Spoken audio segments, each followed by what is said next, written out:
Okay, here we go. It's You Gotta Be Kidding Me with Tony Perkins and Gary Stein. No, they're not related. They're just good friends. And now, here's Tony and Gary. Hey there, boys and girls, ladies and gentlemen. Welcome to episode 13 of You Gotta Be Kidding Me. I'm Tony Perkins. Gary Stein, I believe, is here. But if you're listening, I'm sorry I'm laughing. Gary, instead of being on screen right now, has a green screen image up. I think I know this. It's an older black couple. This is from some kind of ad that I see on TV. It's either a medical... Oh, it's Prevagen. It's Prevagen. Gary Stein, where are you? Is this the Prevagen commercial? Well, I thought it might be, but actually, you know what it really is? What is it? It's a real example. I mean, I actually was in your house yesterday. This is you and Rhonda. Now, my camera it didn't capture you the way it should have, but this is Rhonda, and I'm so impressed with her because you're not feeling well. Your voice, I see, Right. Tony Yee of weak voice. Yes. You've got some laryngitis, but I know that Rhonda is always like Florence Nightingale when Yes, you're she sick, and there she is, thrilled Taking that care of me. you are feeling better. Right. You're not 100%, but you're definitely better. And then I shot this right afterwards. Obviously, it's still you. And it's a candid shot. and Oh, you're- there I am. Yeah. Drinking some warm water. I guess you shaved. You must have shaved. Between You look those younger two. without the beard.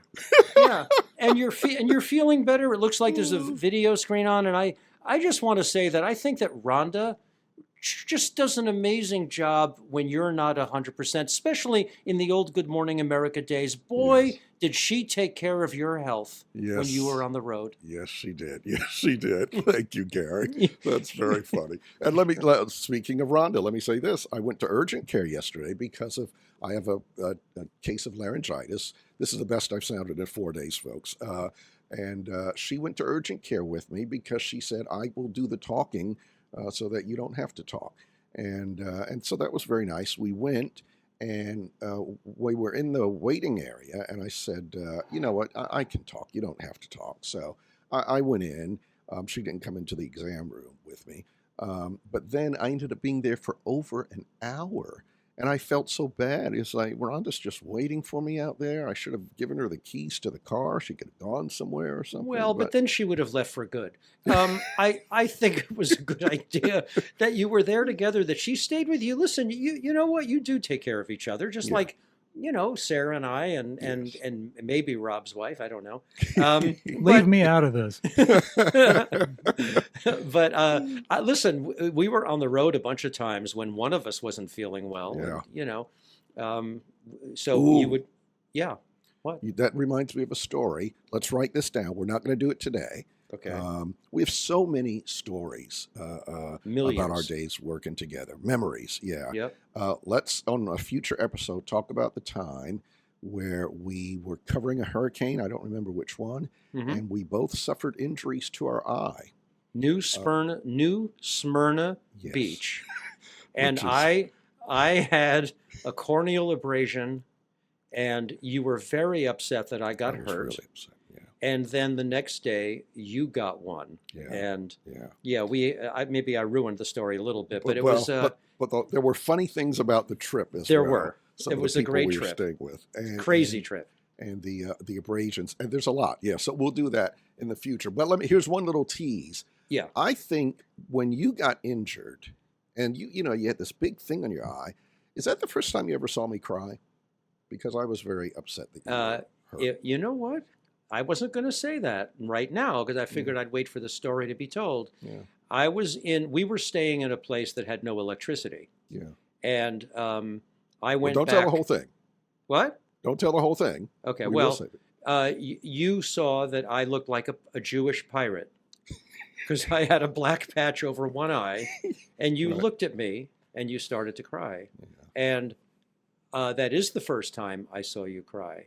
Yeah. I just When felt I like, what have rejected you a couple of times after that, in years after that, you cried again, but that was a different situation, not related to this.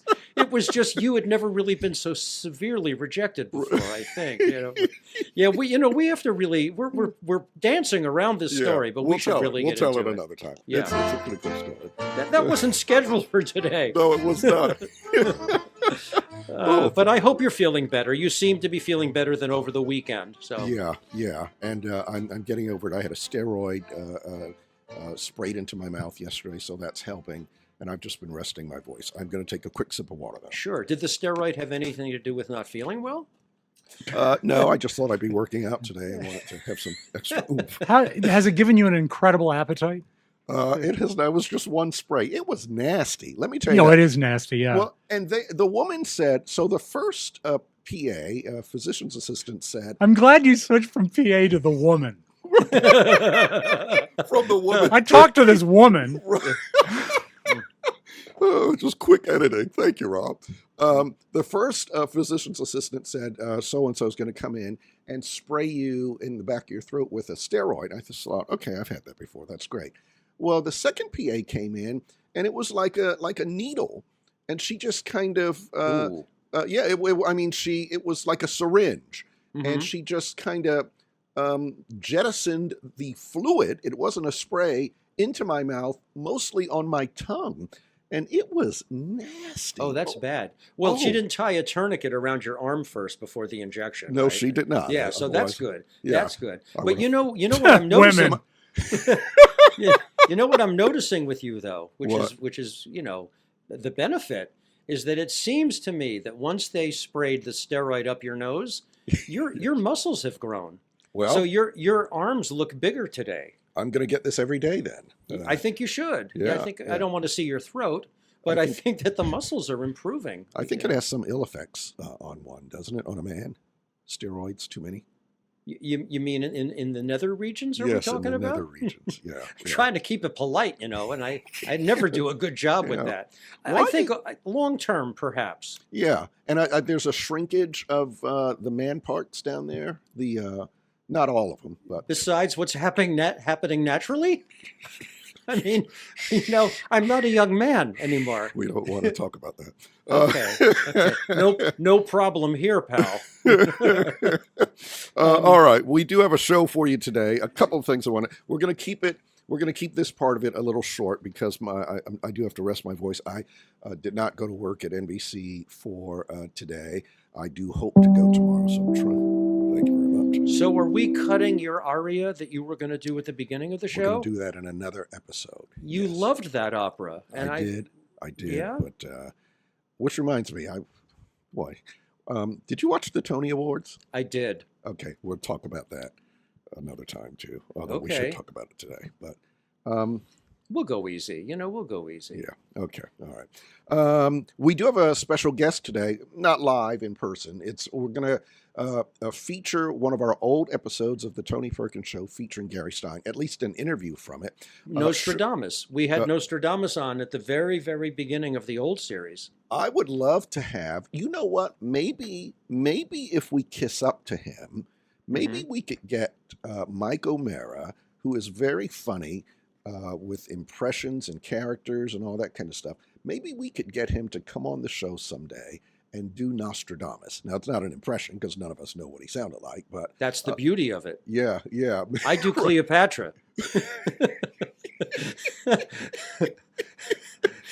Those are And I easy listened impressions to to official tapes of what her real voice sounded like, but because it was a long time ago, they were on 8-track.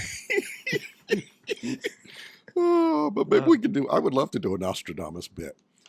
If there's any kissing up to Mike O'Mara, you're the one doing the kiss. Because you realize we were produced by him. Yeah. You were an old friend. We spent years doing the old podcast. Yeah. I still have never met Mike. Is that true? Yes, it's true. You never met him Wow. in person? I'm not sure he exists. Oh, I he have does. never met Mike. Rob says, oh, he does. Yeah, he really does. Rob In works living with him color. every day. I will. You know what? I will. We've got to finesse fix that. Can I we will fix do that. Yeah, we can do the Nostradamus. Mike Stradamus. Mike Stradamus. I like that. Okay. We might have occasion to make that happen sooner rather than later, so we'll try to do Okay. that. Anyway, Sugar Ray Leonard. Yeah. we had him on the show 10 years ago, or whatever it was. Great. He's a great guy. I've known him for many, many years. You had not met him at that point, I don't think, right? I know that he did Good Morning America Good after yeah. you left, and I think I did it after. I think it Okay. Yeah, was after. you referenced in the interview that he boxed on GMA Oh, and autographed a robe for you. Oh, got it. Yes. Okay. Yeah, Yes. so yeah, you had met him. But okay. Thank you. Which I So it have was- framed. It was a great interview, and so we're going to play that again for you today so that I can preserve my voice a little bit. Also, we've got episode 3 of The Amazing Return of Sal and Junior. Before we do all of that, Gary, you wanted Yeah. to tell me about something. Did you buy something on eBay or Well, what's- I do. I've done a lot of buying and selling over the years, you Mhm. know, and mostly it's been camera equipment, Mhm. either buying or selling a piece of equipment, or I actually sold an entire Canon line of photographic equipment so that I could get into Sony completely. Ooh, okay. But you know, Did you sell all your video equipment from the 90s when you were shooting porn in New York? none of that equipment seemed relevant these days, and Okay. also apparently the lenses have gotten wider now than when I was shooting. And so I wasn't really able to. You listen, it's your fault. You started this, and I will go, right? But Yeah. in my day, when I was shooting, I couldn't get the full breadth Yes, of the situation. that's Yeah. why they called it the steroid cam. Yeah.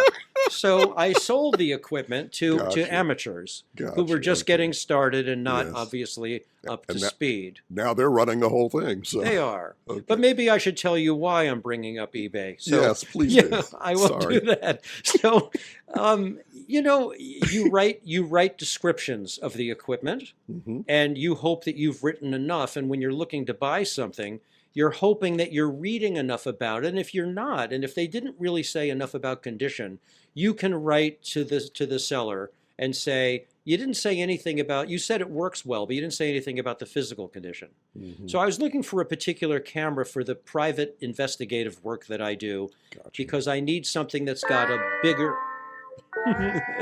something Rockford Files, is that what that is? you can't get away with anything on this show, really. You can't. So I needed something that had a longer zoom when I'm too far away. So I was Mhm. looking for a specific camera.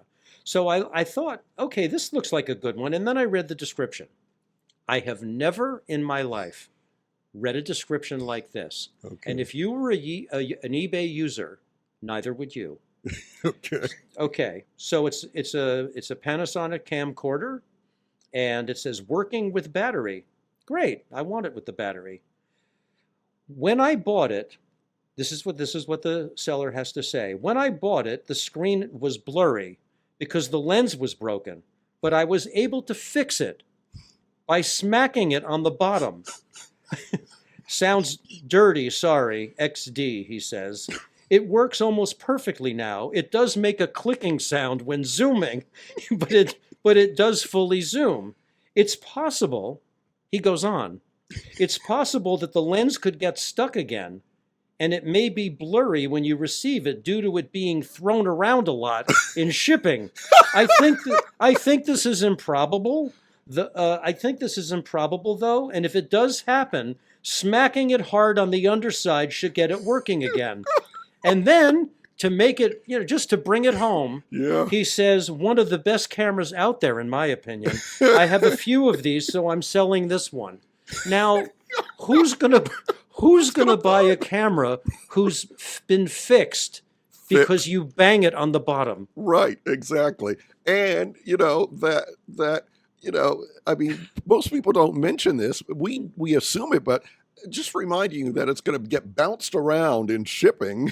Yeah, Do And I that- dare ask his asking price for That's this what I'm- marvelous 'cause thing? I thought, is it wasn't low. yeah, It's yeah. like, okay, if it requires a smack fix, should boy, be that like could be misinterpreted too. But if you $35. Yeah. $35, and if you're not happy, send it back. Right. No, he had it at kind of. I found one. Okay. His was more expensive. Oh my goodness. And so I wrote to the guy who I bought mine from and said, "Do you require any smacking to get it to work better?" And, And he said, no smacking necessary. So I bought it. But I've never read a description like, it doesn't work really well unless you throw it against a wall. Right, And then, right. and then it's fine. And I it know sounds you're like- also you're dealing with really technological, delicate equipment with a You are. camcorder, but at the base of it, the lens is the most delicate and important piece of any camera. Yeah. So don't break it and fix it by hitting it. Right. This is And- no good. Right. And it sounds like it was broken when he bought it. It was blurry. Yeah. But he said when I bought it, I fixed it by smacking it. And why didn't he just send it back? Right. He has, I thought, you can see how many transactions somebody has. Right. I thought he had one. He didn't. He had He's got several one. hundred transactions. Wow. If his descriptions are like this, who's buying from him? And You isn't know? that an unusually long description as well? Aren't most eBay descriptions shorter and more to the point? Not necessarily. People No. actually like more detail. Okay. But, I okay. picture this guy like selling a hand grenade, but the pin's not in it. Like, So what- when you get it, you have to, when you open it, squeeze it immediately. Right. And just hold on to it until you can buy another pin. hold on to it forever. Right. Never go to sleep. So, needless to That's say, funny. this worked out really well. I didn't buy it from him. No smacking. I'm waiting for the real one that I got to come in the mail. Well, I'm glad it turned out okay, and I'm glad you got a good quality camera. Hopefully. Yes. I Oh, hope. that's great. I wanted to share something with you. This is a pet peeve of mine, Okay. and I'm sure it is going to God, be you don't have any, so this is going to be something. right. I have a list of your pet peeves. They're on 3 pages. This is so I get we all get emails. I get notifications of news, CNN, obviously NBC, People Magazine, just so I can kind of make sure I know everything that's going on. And I got an email from People Magazine. The subject line was Simone Biles says she is home resting after almost dying from the scariest experience of my life, in quotes. Yes. Shocking. So, of course, I go right to that story. Can I read you the story as People Magazine has written it? You Yes. know, you have to go to, so I saw it on my email, so I go, I click No. on the link. No Right. smacking involved, right? In No whatever smacking, this is. but clicking. This Okay. is what they want you to do. Click on their link. They Right. want you to stay on the link as long as you can. And they want to get you there.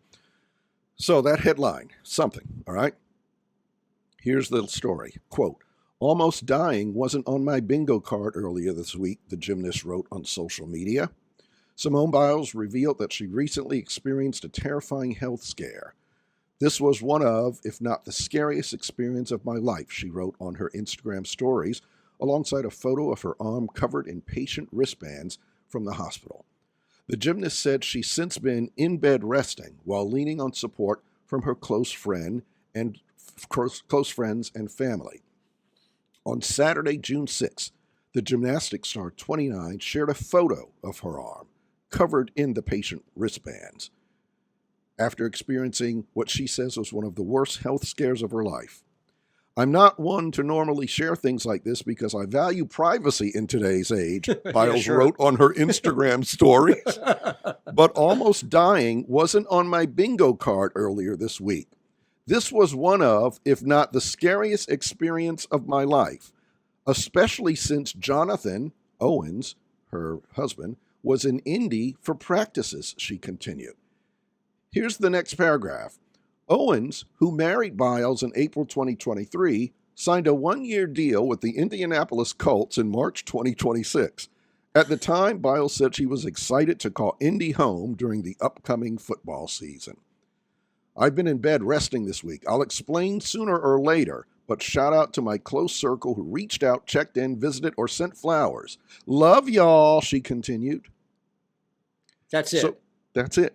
Do we know what happened? Do we know? Tony, the same report was on CBS Mornings that I watched today. With they read what she wrote, scariest, not on my bingo card, all of that. I waited for the story, and there's no story. And I see it on newscasts everywhere. Breaking news coming up, and it's Right. something enormous. And when they get to it, some celebrity had a hangnail. Right.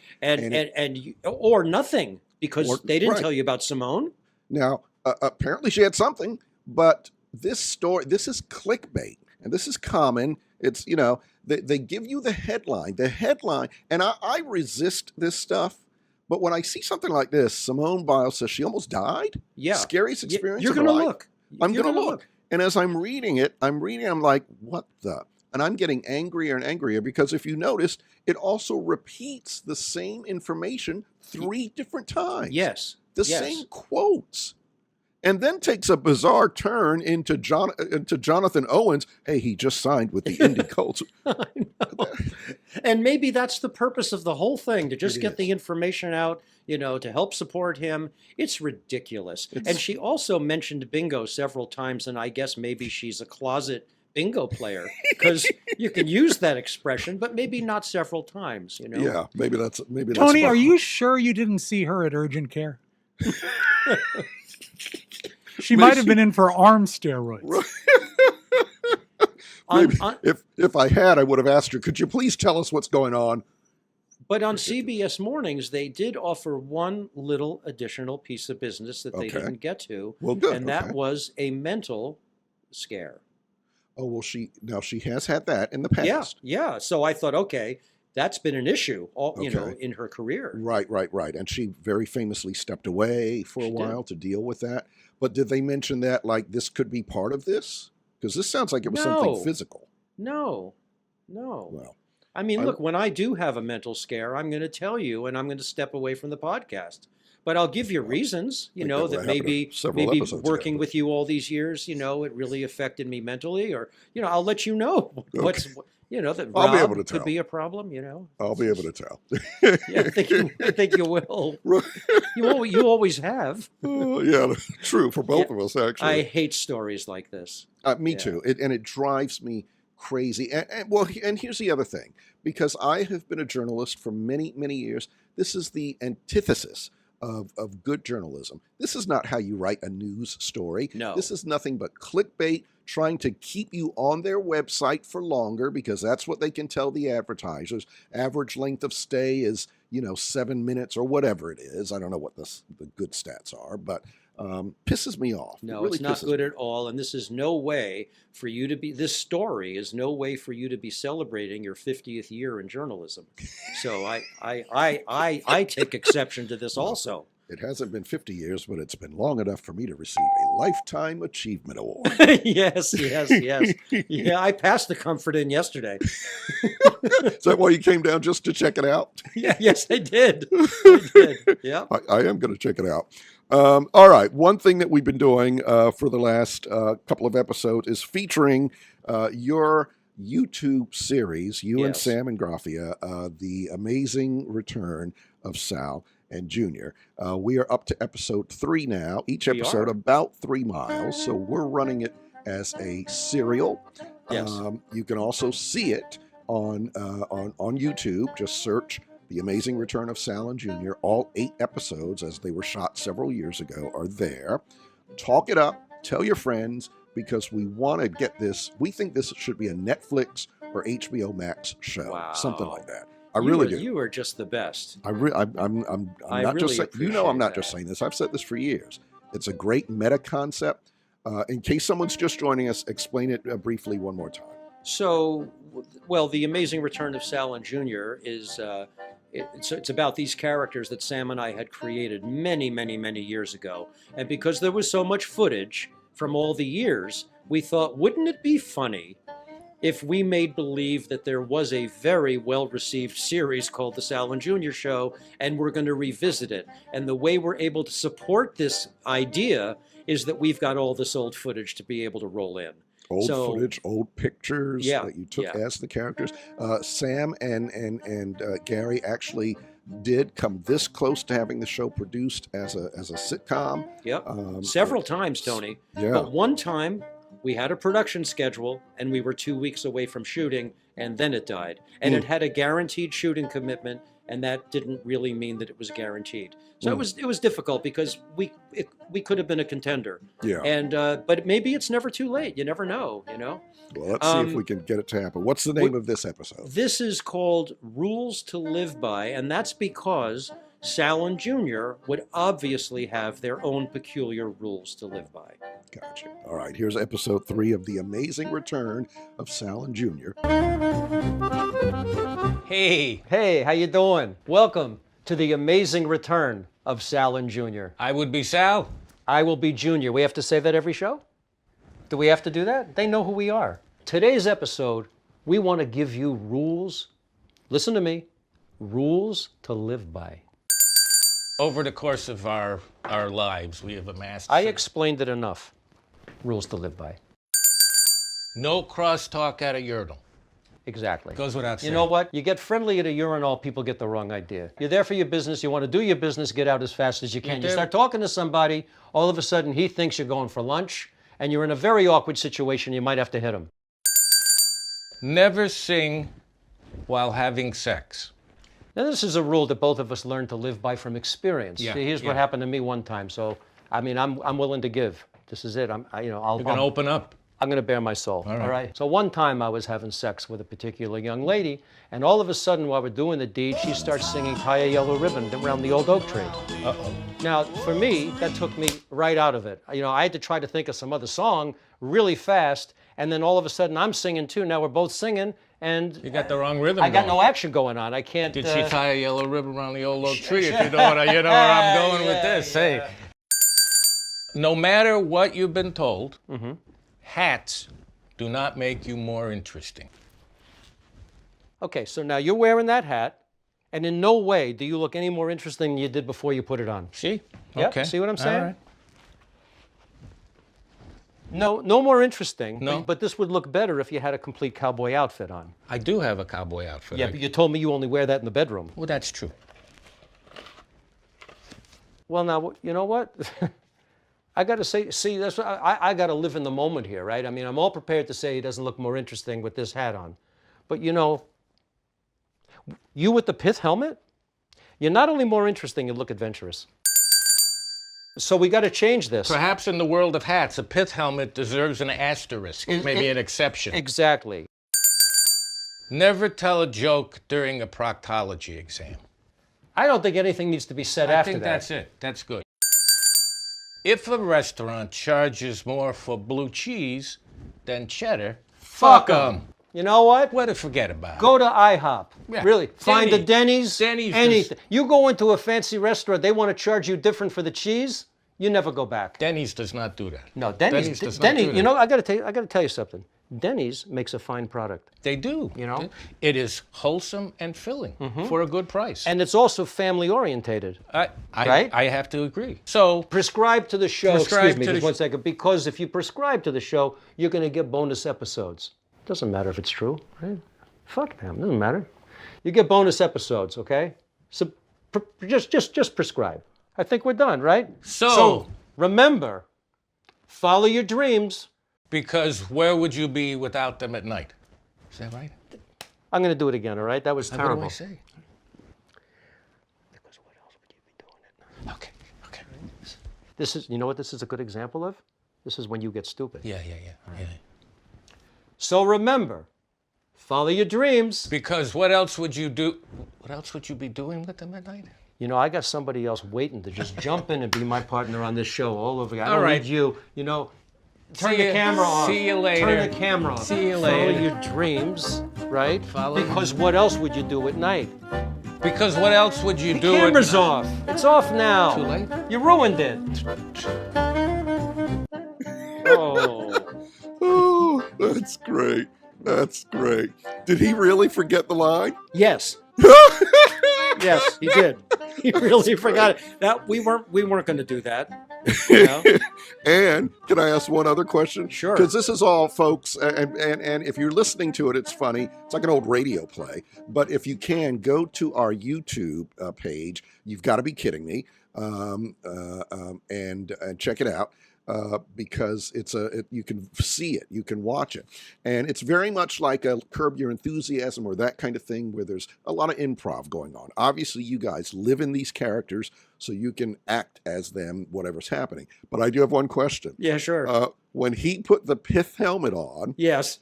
he got you to laugh a little bit, Yes, didn't he did. You know, there are a few times in these episodes Yeah. where, you know, like, I'm not good with you. Like, you Right. know, you make me laugh. Sometimes I don't want to. And I can't help it. I'm not that, you know, I'm like Harvey Korman Right, on the right, Carol right, Burnett right, show, right. where he broke, you know, oh my God, he Every broke episode. character a million times, especially when Tim Conway was on. Yes. But you know, stuff, because it's not scripted. So Right. stuff happens. And a Right. couple of times, I just can't help myself. But I love that. He And put I on the love- pith helmet. He looked so stupid. Right.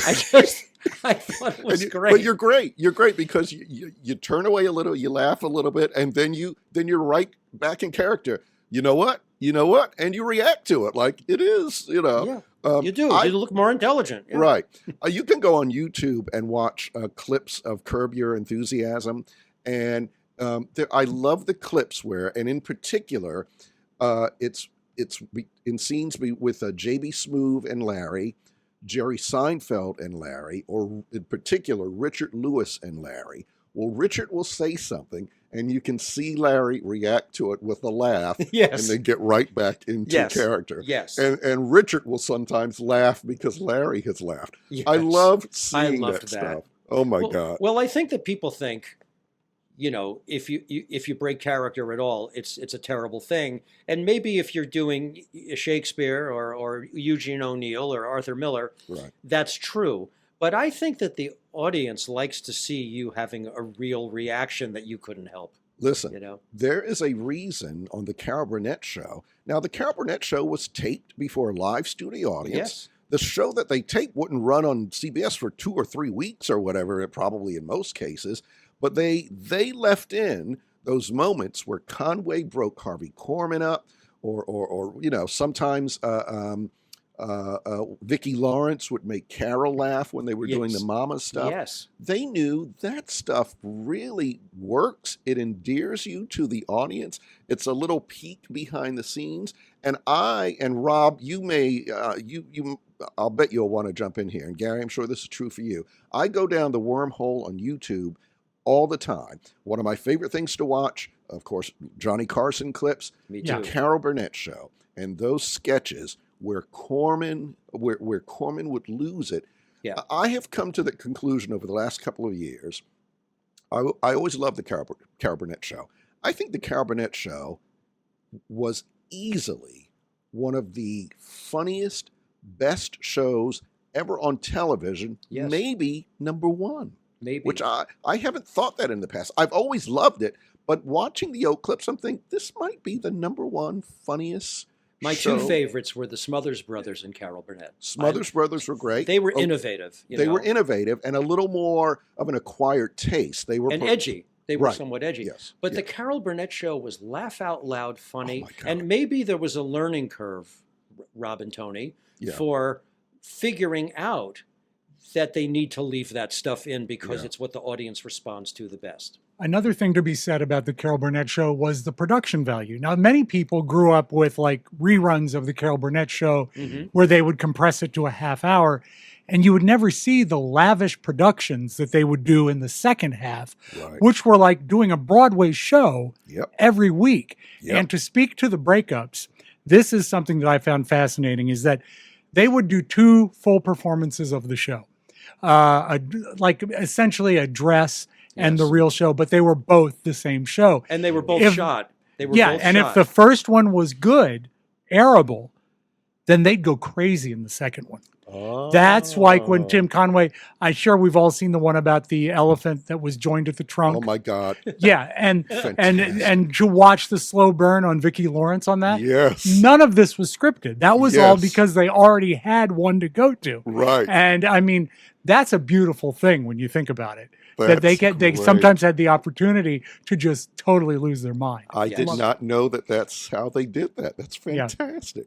And then would go with the second one. Exactly. frequently. Yeah. Mhm. Yeah. That's fantastic. It's the way we do this podcast. Right now, you're listening to the first version. Right. That's right. That's right. That's right. That's right. The second version is pretty much the same, except we're not dressed. Right. And you have to pay extra for that. And as opposed to YouTube, that one is on OnlyFans. So, you know It what puts I a whole love? new. It puts a whole new meaning to the word, the phrase "bonus show." It's a bonus. Oh, very clever. Very clever. All right. We are going to bring you the Sugar Ray Leonard interview. If you don't mind, I want to shift gears for a quick second, get a little serious here. And I'm serious about that because you don't expect us to get serious. I want to tell you about an organization that I'm supporting that is having a great event coming up this weekend. It's the, I want to give a special shout out to Nathan's Cancer Slayers. That is a local Arlington, Virginia fundraising team that comes under a group called Alex's Lemonade Stand Foundation. On this Sunday, June 14th, they're hosting their first silent auction event ever. It's called Cocktails for a Cause, an evening on the Amalfi Coast. It's going to be happening at 1310 Kitchen and Bar in Georgetown. The event is honoring Nathan Fleming. He is an Arlington student who passed away from cancer in 2019, just 1 week, Gary, before or 1 week after turning 18. That is awful. Since then, Nathan's mom, Michelle, has led Nathan's Cancer Slayers in raising more than, ready for this, $775,000 for childhood cancer research. Wow. Isn't that amazing? That's amazing, and it's great. It is great. Yes. So this event, this weekend, the auction supports promising research led by USC and Children's Hospital in Los Angeles with the goal of moving the work that's being done toward clinical trials for children. One of the reasons I want to mention this is I'm honored to be a part of the auction as well. I'm donating a private behind-the-scenes tour of NBC4's studios here in Washington, D.C. for up to 3 people, so you can bid on that. There are a lot of great things to bid on, and whether you attend the event, and this is probably late notice for most of you, and if you're watching from somewhere else, obviously you can't attend, you can browse and bid online. You can even make a contribution from anywhere, and of course your support will make a tangible difference. In fact, every ticket, donation, and auction bid will be matched 1-to-1 by Alex's Lemonade Stand Foundation up to $30,000. So that is fantastic as well. If you want to take part in this event, again, you can do it online. Please visit nathanscancerslayers.auctria.events. And I'm going to spell that for you. nathanscancerslayers.auctria, A-U-C-T, as an auction, R-I-A, AUCTRIA.events. You can check out the auction items there. You can buy tickets. You can make a donation, and you can read all about Nathan's Cancer Slayers and the work that they are doing. So, just want to. Can I say something about Yes, please do. this that I observed? Yes. You doing this, which was very important. Your voice got better for the whole announcement. Did it really? Yeah, Oh. and I think it was. We talked about this. It was very important to get this out. Very Yeah. important for you to do it. And I think if you had no voice before we got to this, your voice would have been there. Yeah, I mean, this is serious stuff. We all know people who've been impacted by cancer. Gary and I ourselves are cancer survivors. And when it happens to a young person, oh my goodness, it's Terrible. just devastating. Terrible. It's awful. So this mom has turned her grief into something very positive, raising a lot of money. They're working towards $1 million raised totally. They're well on their way. So if you can help out, please do. I'm very glad to hear that I think my alma mater is involved in this. You said USC. Yes. Oh, That's where I went. oh, that's right. I Okay. love that. I love Yeah. that they're involved. What did you major in? Home ec. I was I was a cinema theater major. That's what I would assume. But boy, Oh, can I man. make an apple pie. I got to tell you. Oh, man. You and I grew up at a time, this would never happen now, where in high school, I think it was, they would divide us, the girls, okay, now you're taking home ec, and we took shop, Yes. Yes. where you learned to woodwork and put metal things together. It's crazy. But this may be one of my problems because in elementary school, all of us went to home ec. Really? Yeah. Well, that's not a bad thing. I mean, No, we no. need I to think learn. there are many reasons for my identity crisis. I think that could be one of them. I don't know. All right. We're going to take a break, and then we're going to play for you an interview that we did with Sugar Ray Leonard about 10 years ago. And I'm going to say this up front. It was both you and I did the interview, and Gary, we always prep before interviews like professionals do. But let me tell you something. Gary is such a boxing aficionado, knows so much stuff. He didn't have to do one moment of prep, and that came through to Sugar Ray Leonard, who comments on it. Ray noticed it. Yeah. And Ray's a good friend, so we have a good time. There's a lot of good stuff. So we're going to take a break, and we'll come back with an old episode of The Tony Perkins Show featuring Gary Stein, including Sugar Ray Leonard. I can't wait. Neither can I. We'll be right back. Tony Perkins, Gary Stein. But which is which? Who is who? You gotta be kidding me. Speaking of Sugar Ray Leonard, we are close. Should we get him on the phone? I'm too nervous to get him on the phone. No, Why don't we? fine. But let me tell you this. Yeah. I'm going to bow to you because you know. Could you say that again? No, in fact, I should not have said that. Now that's going to be on a loop somewhere. Yes, forever. Right. Please use that, Rob. Please. You know boxing in and out. You know the fights better than I do. I saw the fights. Yeah, but I'm about to talk to one of my idols. You'll be fine. I might forget everything.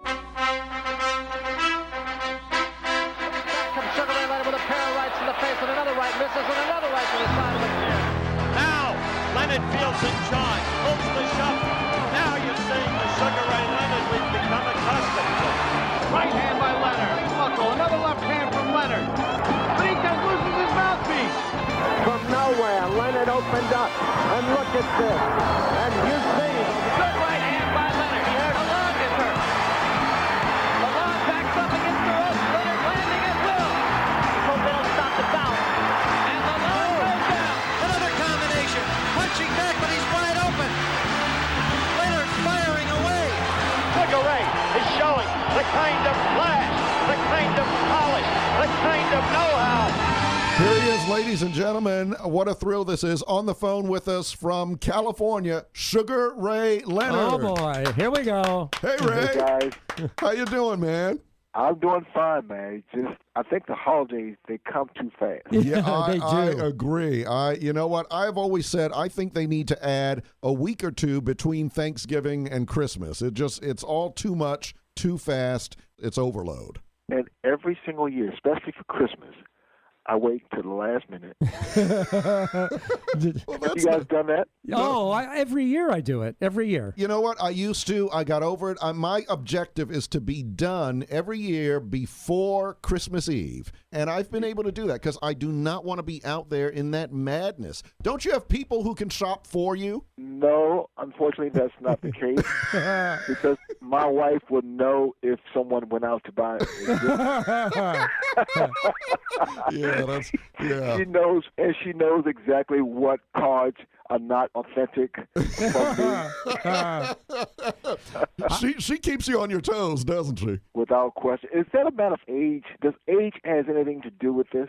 Oh, no. I think it does. Yes. I don't think it does. You don't? I just think if you're married, this is what the wife does. She knows and she can tell, and you can't fool her. Okay, well, I'm the oldest guy in the room, and I'm the oldest guy on the phone, and I wind up giving all my holiday gifts in February. Because that's how long it takes me to get them. I mean, I got to do right by everybody, you know? You make me feel better already. There you go. That's what this is all about, making you feel good. Listen, we are thrilled, and I just want to say this. We've had a lot of people on the show. I don't think we've been as excited about having anyone on as we are about having you on. And I mean that. And I want to thank you because, you know, folks, we've talked about sometimes booking somebody. It can be difficult. You are super busy. You're doing so much. And months ago, Ray said, I'm tied up right now. Things are crazy, but we will eventually do this. And you stuck to that. And I thank you so much. You're a good guy. You're really a good guy. I meant that. You know, I mean, we go way, way back. Yes. You know, like Donnie Simpson, boy. Yes, indeed. Yes, indeed. You know. Can you believe Donnie is back on the radio? I love it, man. Me too. You know, I love him. The problem was I missed him not hearing his voice. Right. That's why I think the reaction to him was so big when he came back, because people missed, and you almost didn't know until he got back on the air. Now I can say this now because I'm almost 60 years old, so I can say whatever I want to say. But when I first heard Donnie's voice, I worked so hard to try to create that voice. And then when I saw him in person, I saw his eyes. I wanted to paint my eyes green. But I got to say, having spent some time with the two of you together, I didn't know who I wanted to be like, Donnie or you, because you both got it going on. But I think saying something about Donnie's eyes, it's a good idea that you waited for your boxing career to be over. Hey, Ray, I have to tell you something about it, because I don't know you like Tony does, but, I did meet you because when Tony left Good Morning America, they had a guy posing as the weatherman for about a year, and I was there producing him, and you were a guest, and we built a boxing ring in the downstairs studio, and I had you fight the weatherman. Do you remember that at all? I vaguely remember that. Yes. In fact, I vaguely remember most of my fights. That's something we wanted to help you with and not talk about. But so anyway, at that date, you were very gracious. You were very kind. I'm really not just a boxing fan. I'm a Sugar Ray fanatic. And this is the most nervous I've been for any guest we've had because I'm so in awe of you. But you did a wonderful thing. You signed the Everlast boxing robe that you wore in the segment to me. Right. I had it framed, and I just was thinking, as a nice gesture, I would love to sell that to you for like $1,000. Hey, Tony, I knew that was coming. Yeah. I knew that was coming. Oh, you remember Gary, I see. Oh, yeah. Well, you probably don't have any authentic Ray Leonard autographs. Okay. Yes. Ray, we want to talk boxing, of course, but first I want to talk about your foundation, because this is something you and your wife, Bernadette, started years ago. Tell us a little bit about why you started it and what it's all about. Well, it's coming on 7 years, be our 7th year this coming May, that we started the Sugar Ray Leonard Foundation. And we try to raise awareness and funds for diabetes, type 1, type 2. And we've partnered up with Children's Hospital here in Los Angeles. So the proceeds goes towards outreach programs that would benefit kids in the inner cities. And it's very difficult, naturally. We're trying to show them how to eat better, to exercise a little bit more. And they try to create this family atmosphere. And it's been going extremely well. We've been doing an incredible job. And I love meeting these kids and these family members and just talk about them, because also my dad is diabetic. My dad is 93, still kicking. Wow. And a lot of my friends, their kids are diabetic or they're diabetic. Sure. And so it's one of those things that's very dear to my heart. That's fantastic. Ray, if you don't mind, there probably are no boxing questions that anybody could ask you that you haven't been asked before, but I'm going to try really hard to be so fascinating to ask you some things that I personally have always wanted to know. First thing is just really an observation, and that is you were part of probably one of the most celebrated Olympic boxing teams in the history of the Olympics. The 1976 boxing team is an elite group of amazing athletes. Howard Davis, you, of course, Michael Spinks, brothers. Leon Spinks, Johnny Tate, a guy that I think a lot of people don't remember, Leo Randolph. Didn't he win gold also? Leo Randolph won a gold medal. And he, and I actually communicated with him, or corresponded, I should say, with him, with Facebook or whatever, Twitter. I'm getting to this technology. Yes. Yeah, you and me both. But he was the sweetest guy. You never would have thought this young man would be a boxer, but he brought home the gold medal. He was tough as nails, but quiet. Yes. And I remember reading something when all of this was over. Tell me if this is true. Did you say after you won the gold medal and you did all your interviews that you really thought that that was going to be the pinnacle and you were really not looking to become a professional boxer? Be the pinnacle? It was the pinnacle for me. When I won the gold medal in Montreal, 76, I remember vividly standing on that pedestal with that gold medal dripping around my neck and the national anthem being played. I'm saying, wow, this is it. I didn't know whether to cry or to scream out and say, yes, I did it, because I knew that day or that moment was going to be it. I had no thoughts of being a professional fighter because I've heard so many horrible stories about fighters making money and then all of a sudden when the day is up, they have nothing to show for it. Right, right. So I was going to go to University of Maryland, further my education, get me a great job, and continue. But I got home, and my dad was severely ill, went into a coma. I raced him to the hospital, and my family is totally emotionally devastated. Everyone's crying. I'm crying. And then I asked my mentor, I asked Jenks Morton, I said, Jenks, what can I do to make some money? Because we had nothing. Oh. He said, turn pro. And it was right then and there. I didn't think about it. Wow. And less than a second, I said, you know what? I'm going to turn pro. And I did that. And thank God it was guys like Mike Trainer. Yes. Yes. He took care of you. He really set you up, didn't he? Exactly. That's exactly what he did. He took care of me. He protected me. And I was a free agent. I promoted myself. Yes. A year later, my dad regained his health, and I said to myself, you know what, this is not a bad job. This is not bad. You can make a little change doing this. Exactly, so that's how I make a little change here. And all of a sudden, my father, he regained his health. My mom and dad, my first real big check, I bought them a new home, their own home.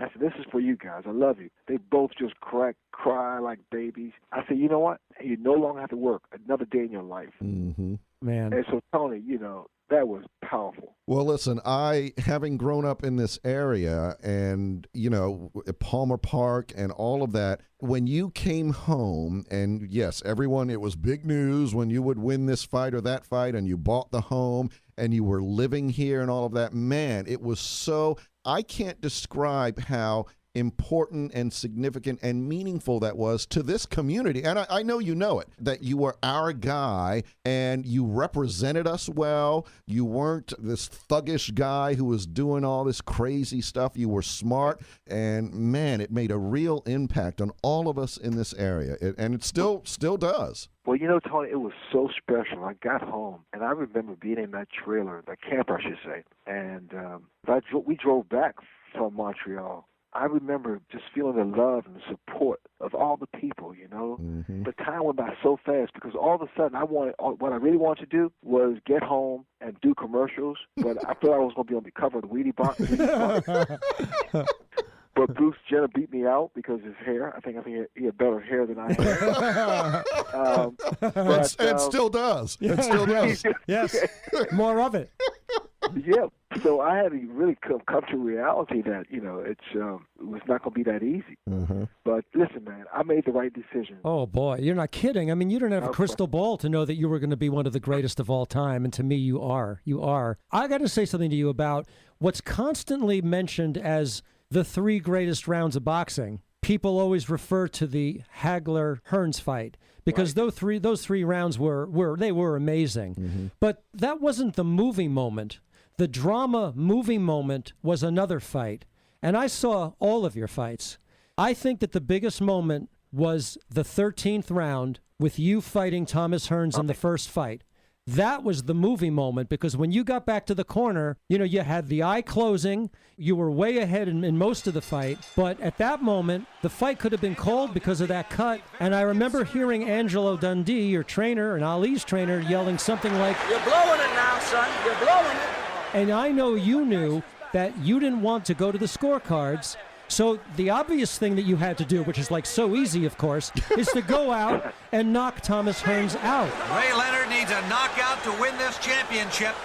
Hearns ahead on all 3 cards from 4 to 6 points. Well, you didn't do it in the 13th round. You just took him apart, and you took him out and knocked him out in the 14th. Big right hand. Hearns staggers along the ropes. Leonard after him. He's in all kinds of trouble again. Gil, how come the Hearns doesn't grab onto Leonard here? Tim, he's not trying to grab. He's never been in this position before. He doesn't know how to grab. He's always had the other guy in that position. Leonard now going to the head and down to the body, banging away at Hearns, who hasn't fired a punch back. There he tries a combination, got the left in and another left, but Leonard staying right there, measuring his spots, pounding to the body and a right to the head. And Davey Pearl steps and that's it. A 14th round knockout victory for Sugar Ray Leonard. Coming from behind to claim the undisputed welterweight championship of the world. That's one of the greatest things I've ever seen in boxing history. Well, thanks, Gary. But I tried to paint the picture for the fans who asked me that question. Who was your toughest fight and what was it? And I tell them it was Tommy Hearns. And I said, it was at that moment that you're called upon to be great or just one of the other guys. That's right. I was so exhausted. I mean, it was over 100 degrees in the ring. My left eye was definitely closed. I was so exhausted. I got back to the corner. I mean, I can feel it. I can smell what took place. I'm sitting there in the corner. I'm looking with one eye at Tommy Hearns, who's wanting to, annihilate me in the next round. And Angelo Dundee said, "You're blowing it, son. You're blowing it." And I got off that stool because I answered the question: "Oh, you want to go through this, or you want to quit?" Without a question, I want to finish this thing. And somehow, some way, I hit Tommy, caught him, and I just annihilated him at that point. Oh, my God. You raised your hands up in the 13th round when you knew you hit him hard.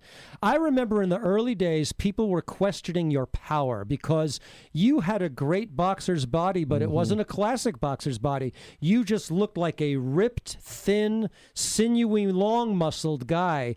And I know that you were criticized early. And when you showed your speed, your power, and a left hook like nobody's business, I mean, that looked like the most powerful left hook anybody could throw. So I don't know how they questioned it, but I think you stopped all of the questions early on. Tony, I'm getting this with Gary. He must have done so much research. No, it's not research. He knows Ray, this. I have He got to knows tell you this. that I told Tony last night I went to a movie. I didn't read anything. I didn't learn anything. You, Ali, and Joe Louis are my boxing heroes. And I love boxing. I'm a pacifist. I think if I ever got hit, I would go, okay, that's good. That's enough. Thank you.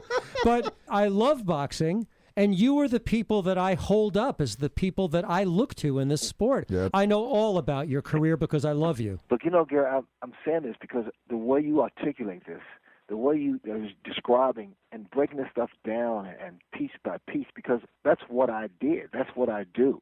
That's who I was. Mm-hmm. I can remember so closely of a certain round, whether it's with Tommy Hearns, with Hagler, even the first Duran fight. I remember those moments, those seconds that feel what I felt like, what they felt. I still feel those things. And the thing about boxers, it's hard for us to walk away, no matter if we're 40-0 with $900 million in the bank. There's something that draws us back. Mm-hmm. For me, thank God it was not financially, but it was because I felt safe in the ring, because at some point in my life, I was going down a dark road. Mm-hmm.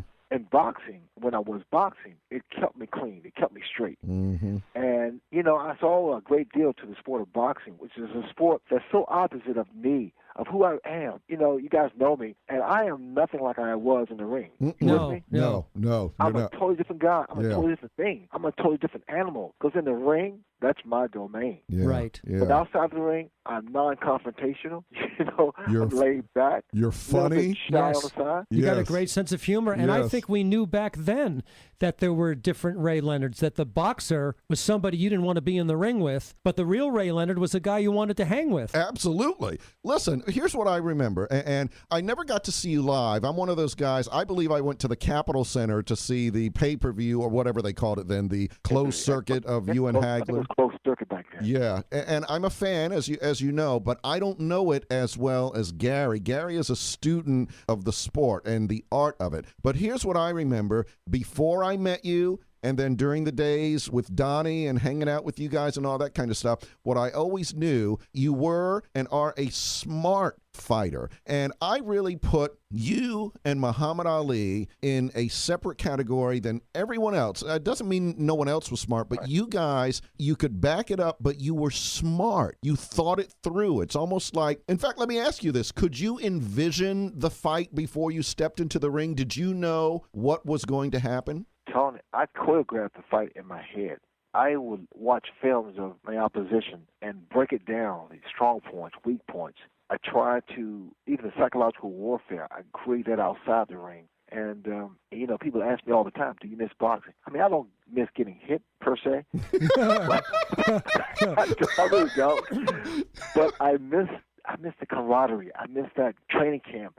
I miss the transformation of my body and of my mind in those 8 to 10 weeks of training, because all of a sudden my mind becomes sharp, my body becomes like chiseled. I miss those moments there. And it's got to be hard to walk away from that when it's time to walk away. Hard. You know what? Because to be honest, there's nothing that gives you that high. Sure. There's nothing that gives you that sense of accomplishment. I mean, as primal as our sport is, it's like, wow, man. Mm-hmm. And that's why fans and people live vicariously through fighters.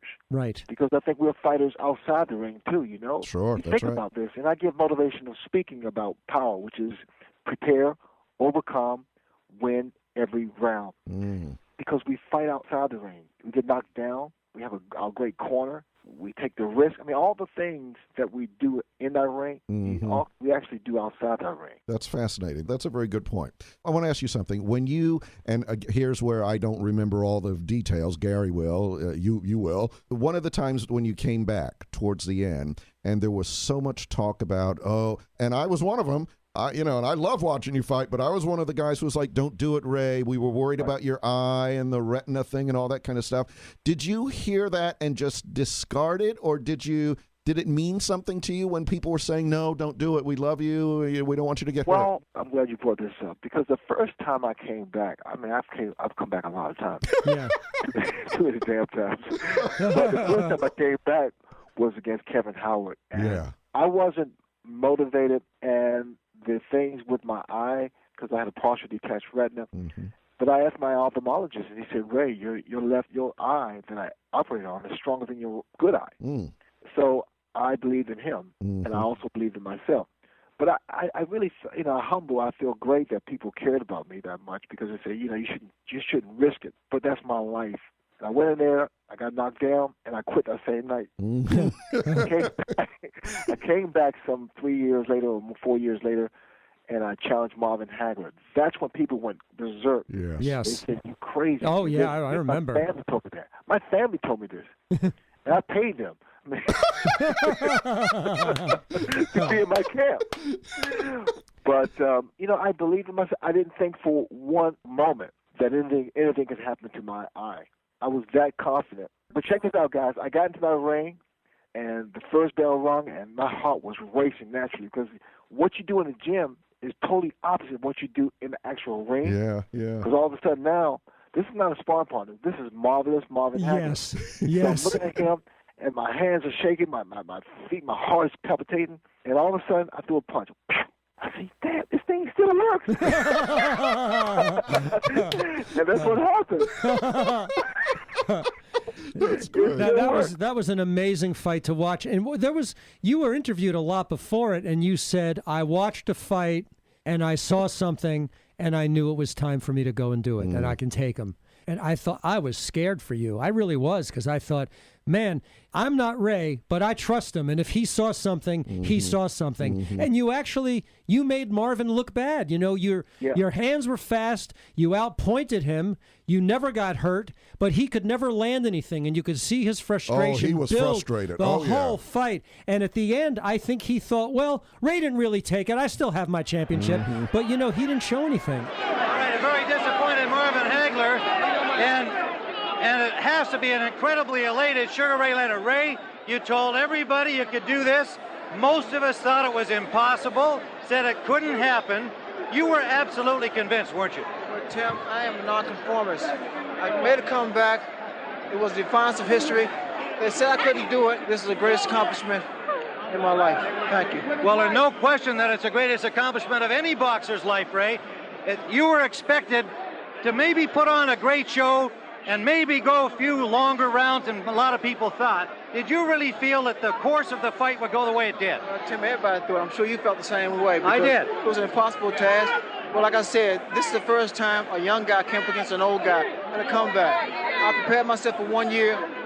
Tim, I don't know too much more to say. I need to go home and rest. I know you're going to sleep well tonight. You'll be a little sore, but it's been all worth it. It was all worth it, Tim. And I miss working with you. We really do. You and Gil. Well, are you coming back, or are you going to stay in here now? Depends on the contract. Thanks, Tim. All right, Sugar Ray Leonard, the new middleweight champion of the world in the single most stunning upset. And I thought, God bless Ray Leonard, man. I was so glad you were okay. And I said, he did it. He really did do it. Even the boxing community felt that first of all, if I got seriously injured, that I would hurt the sport. And I understood that. So, my family members, my friends, I mean, they didn't tell me per se, but I knew what they felt. They knew that they didn't think that I could do that. I mean, the fact of coming back, from such a long layoff of inactivity. Inactivity for a fighter is like kryptonite. Sure. Superman. Sure. Yes. It will kill you. So, but when I got in that ring, I said, "Oh my God!" And when it worked, I knew right away because every round I went back to the corner, I looked over at the sports writers, and they kept looking at me like shaking their head because they couldn't believe that I was able to do what I was able to do, or what I did. That's incredible. It really is. But it's just as incredible that you decided that you could move up to light heavyweight and take on Donnie Lalonde. And I Crazy. Oh, my I mean, God. What were you thinking? But you know what? It was a tough fight. And then ultimately, you knocked him out. the thing about it, man. I'm glad you guys are bringing up these moments. Because I'm getting younger, I think. But the thing with Donnie Lalonde, good-looking guy, looks like a surfer. He did, surfer but he dude. Was a big guy, light heavyweight, right? Yeah. And I was not heavy. I was still in my 50s, right? Mm-hmm. And I remember weighing in, the morning of the weigh-in, I put like a lot of those silver coins in my pocket. Oh, no. I did. I wore in with my long pants on because I wanted to weigh in like a little closer to him. Yeah. But in that ring, he hit me with a jab. And I said, you know what? This don't feel good. It doesn't feel good. No. And every punch he hit me with hurt. He hurt me so bad. He had me knocked out. But I just went for him. I don't know. When I hurt him, when I put him in trouble, I took advantage of it. Mm-hmm. You really did, and your hands got faster. You know, I think as you realized, I don't want to get hit, but I am hurting him, your hands were the same speed as the 1976 Ray Leonard. And I just think you decided he could not get back in the fight. Good right hand by Leonard. Lalonde is hurt. Lalonde backs up against the ropes. Leonard landing at will. Let's hope they don't stop the bout. And Lalonde goes down. Under a minute. Lalonde is badly hurt, and Ray will try to finish him off right here. Lalonde will grab on hold for his dear life. Great right hand by Leonard. Lalonde staying up only through the force of will. Will he get up again and stop in the bout? I don't think he'll get up anymore. That is it. A magnificent comeback for Ray Leonard. You can't repeat this often enough. What has made Ray Leonard a great fighter is not his style, not his reflexes. Others have had style and reflexes. It is the will to win. He has a script in his head that he is going to win. He's going to find a way to win, and we saw it at work in this fight as graphically as you can. But you know something that the public, the fans are not privy to? When I'm in my dressing room, I know right then and there if I'm going to win or lose. Really? I look in that mirror, and if I see Sugar Ray Leonard, I can beat Mike Tyson. If I see Ray Leonard, the civilian, I say, where he come from? Wow. Or where is he going? And it's so scary, guys. I'll tell you, it is so frightening. Walking to that ring, not 100% sure that you're going to win. It is the most frightening experiences that I've ever been involved with. Was there ever a moment, not at the end, but, you know, in the middle part of your career, was there ever a moment where you got into the ring and either you looked at the guy up close or you took that first punch, aside from what you were just talking about, and you just thought, oh, this is enough. Why am I putting myself through this? This is a tough way to make a living. There were a couple fights in particular. The first Duran fight was one that I know fully well. I just couldn't get on. You know, I believe in biorhythms. I just didn't have it that day. You know, like one day you go to work, you're not as sharp as you normally are. Yeah. You feel that. Yeah. But you get through because you know no one's going to punch your head out. Right. You know, no one's going to knock you out. It's just the office. It's just. But I got in the ring, and I look, and I feel it. It's so, I can't overemphasize how frightening it is. And yes, fighters are scared. We are afraid. But we don't say scared or afraid because of our machismo. We say we're very concerned. Gotcha. Yes. I understand that. It is. I try to paint that picture. Yeah, I get it. I understand what It's you're got saying. to be better for your own head to use those words instead of such negative words like I'm afraid. Exactly. Well, yeah, you can't. Right. That's right. That's right. Exactly. Of all the guys you fought, the you know, Hearns, Hagler, Benitez, all of these. Listen, you made a joke earlier about social media, but you're all over it, and you're great. and there's so many. I see you with some of these people. Who are the ones that you are friends with now, and are there any where you're like, yeah, that was enough. I don't really need to see that person. Duran and I are friends, and there's not really a communication gap because I understand what he's saying. Mm-hmm. Tommy Hearns and I are good friends, and Tommy Hearns and I were major rivalries. Oh, yeah. yes, sure. Major. The only one that was slow was Marvin Hagler. Yeah. And I kind of got what he was talking about, but I just felt that, come on, let's just be friends. Let it go. We made history. Let it go. Mm-hmm. I saw Hagler one day in Las Vegas, and I actually walked up to him, and we embraced, and we hugged, and we gave each other a kiss, and then I saw the referee who did our fight, Uh-huh. and I said, come on, let's take a picture of 3 of us. He said, no, you paid him off. No, Marvin, come on. So That's I a said, great "Listen," story, man. I said, how about this? He raises both of our hands. He said, okay, I'll do that one. There you go. Oh, wow. Oh, that's great. Wow. That's That was great. Some man. wounds don't heal. Wow, man. I always But you thought, know what? It's like Joe Frazier and Muhammad Ali. Joe never let go. nope. He took it with him to his grave. Yeah. Yes, he did. Sadly. And because here's the thing, and we talk about this, we've had some big rock stars on the show and all that kind of thing. And I've always said, sometimes your groups break up and they don't want to work with each other and talk to each other. But then I think, and like with you and your opponents, you guys are the only two who really went through that together. Even though you're fighting each other, you're the two who were in that ring and had that experience. So I always think it's nice to be able, maybe it's months, years later, to say, hey, that was pretty cool what we did. But the thing about it, though, most fighters, majority of fighters, I should say, have mutual respect. They do. After that fight is over with, there is those guys who embrace each other and say, hey man, good Yes. going. Mm-hmm. If there is respect. You have a couple guys who take it more personal, Mm-hmm. but for the most part, the majority of times, those two fighters, they embrace, give each other a high five. It's so incredible. That's great. I know that you were in the movie The Fighter, and we had Mickey Ward on the show.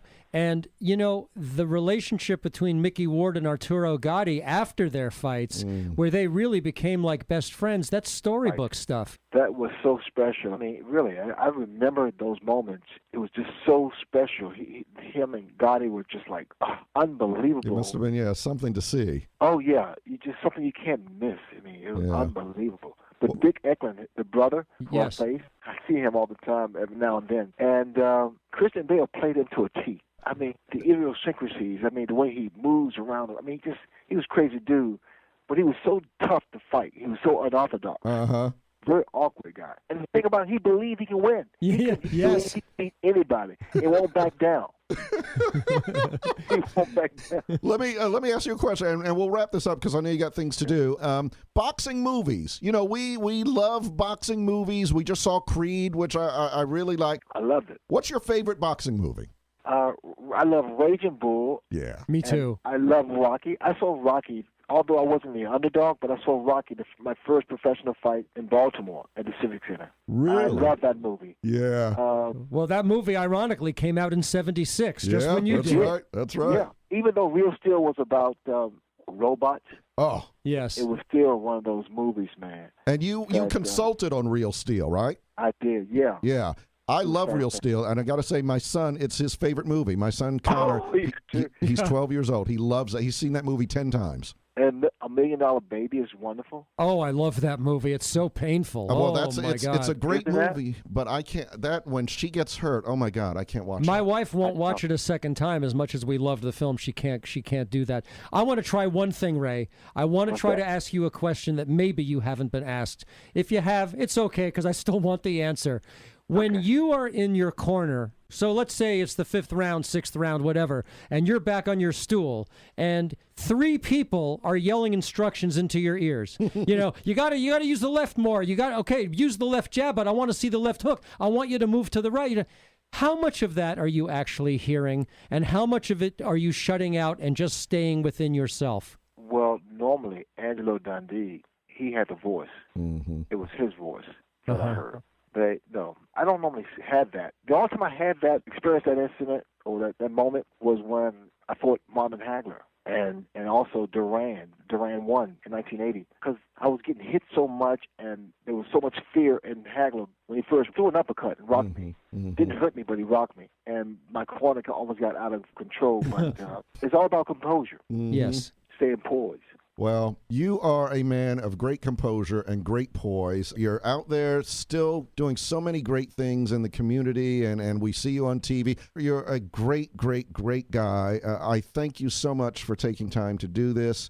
Anything we can ever do for you, please do not, like we can do anything for you, but anything we could ever do for you, please don't hesitate to ask. We're thrilled that you would take the time to join us on this show. When I get there back to D.C., I'm going to call you and Gary, and Thank both you. of you guys take me to lunch. We will go. Listen, as long as we can tip off the media so they can see us with you, Yes. we'll do that. Thank you Sugar so Ray much, Leonard, Ray. thank you You're so much, great. Take care, guys. Love you, Ray. Take care. Bye-bye. Thank you, Ray. You know what? You know what I like? You know what I got to tell you, Tony? When we idealize our idols, and when you don't have to, because your idols kind of live up to your expectations. Yeah. He always did for me. Yeah. I loved his poise outside the ring. I thought he was a champion in the way he approached boxing and his life. Yes. And I really mean it. I idolized him, Yep. and he never disappointed. There you go. That was great. Sugar Ray Leonard, and man. Yeah, it Isn't was that so something? funny. I did go to a movie last night. I did not study a thing when I asked them about the fight with Tommy Hearns. Right. That's only because I've watched it a million times. Yeah. And I'm truly his fan, man. I love what you said at the end about it's so great when you get the chance to talk or meet one of your idols and they live up to that Yes. billing, because sometimes they don't. That's fantastic. It That's is a great experience. But now I have a request, okay? Yes, yes. So all these years, he's been your friend through Donnie, but he's your friend. Yes. I would like to know when you, Donnie, Ray, and your partner get together. So here's the deal. Can we do Ray, this? as you know, lives on the West Coast. Yep, now he does, So yep. he and Donnie don't see each other that often. In fact, recently, now they still converse, but recently, Donnie said, I really want to see Ray. I got to see if he's coming back out here anytime soon. And I even said to Donnie, maybe you should go out there. Maybe you're feeling like you need to see him for a reason. So I've got to find out if that's going to happen. But if Ray's going to be here, I would love for all of us to get together. Road trip. That would if be- he's not Ooh. here, we went to L.A. for Ringo. I'd go yeah. to L.A. to see Ray. Yeah. But And I have Ray- another idea. Okay, all right. When you and I do actually box, I would like Ray to referee the fight. Oh my God, that would be so great. That would be so great.